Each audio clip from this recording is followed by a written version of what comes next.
Prajem vám dobrý deň.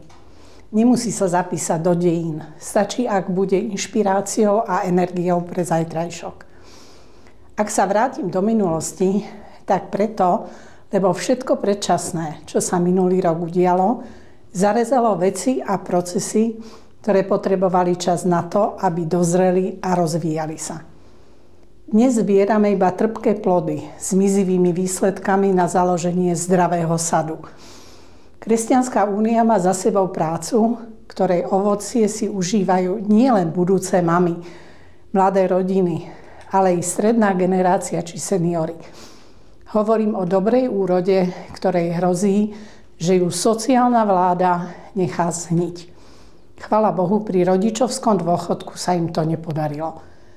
Viac ako inokedy potrebujeme energiu a vytrvalosť, aby sme zabránili dehonestovaniu podstaty a významu rodiny samotnej, degradácii prirodzenosti a sedliackého rozumu.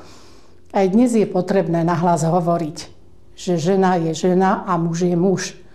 Že neexistujú tehotné osoby, iba ťuhotné ženy. Že pohlavia sú iba dve, že rodné číslo je iba jedno. Každá strana má právo povedať, ako tieto veci vidí.